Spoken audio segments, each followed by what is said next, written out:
Hi, I'm Joe Haley. I'm the managing editor of Counselor Magazine, and I'm joined today by Andy Cohen, the editor of Counselor Magazine.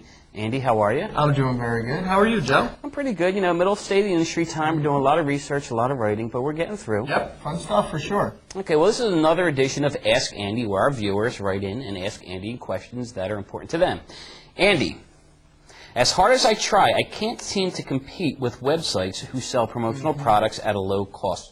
What can I do? And this comes to us from Jay in Mount Vernon, New Jersey. Great. Well, Jay has a problem that really many distributors are facing. In fact, 25% of distributors in our most recent State of the Industry survey said that websites selling ad specialty items was actually their #1 competition last year. And so it's an issue that they're facing, trying to keep up their margins while others are undercutting. You know, there's definitely a lot out there that are trying to figure out ways to deal with that. Okay, so then what can Jay do to compete? You know, I'd say that the first thing is to offer ideas. Offer clients ideas that help their marketing programs, that help their incentive programs. Give them concepts for how they can improve their promotions, as opposed to just taking orders. Because the websites that are selling at the lowest possible price are just taking orders. They're not offering any ideas. They're not being a kind of consultant to their clients. So get out there, listen to what their needs are, and then figure out some concepts and some ideas on how you can really help their promotions. Be that partner that they really need. Okay.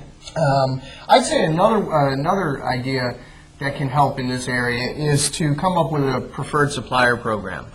You know, come up with something where you can get a little bit better pricing from your suppliers, so that you can offer that. Take some of those discounts and offer them to your clients and compete a little bit on price. You don't want to reduce your margins, but if you can create a preferred supplier program where you're giving more business to certain suppliers, they might be more willing to work with you on terms and on prices.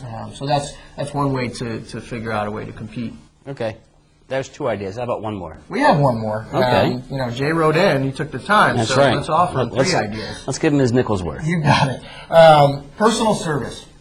Ask clients what they'll do when they need a rush order, or what they'll do when they run into a problem with some of their promotional products that they order, or if they want a last-minute change. Websites aren't so equipped to do that. They take the order, and then they might need a 7-day lead time, or they might need a 14-day lead time. You need to offer the kind of personal service that those kind of competitors simply can't offer. So get close with your clients and offer as personal a touch as you possibly can. That kind of service has a price, but clients need to see that it's valuable. So you can charge more when you're offering that kind of service, charge more than websites certainly can. But clients need to value it. So get in with clients and offer them the kind of service that they need to create the best promotions that they can. Great. Well, Andy, I thank you. I'm sure Jay's going to thank you for this. Hopefully it helps. Now, if you have any questions that you'd like Andy to tackle, please, at the end of this video, you'll see an email address. Send it, and your question could be the next one on the next edition of Ask Andy. Thanks a lot, and you're watching ASI TV.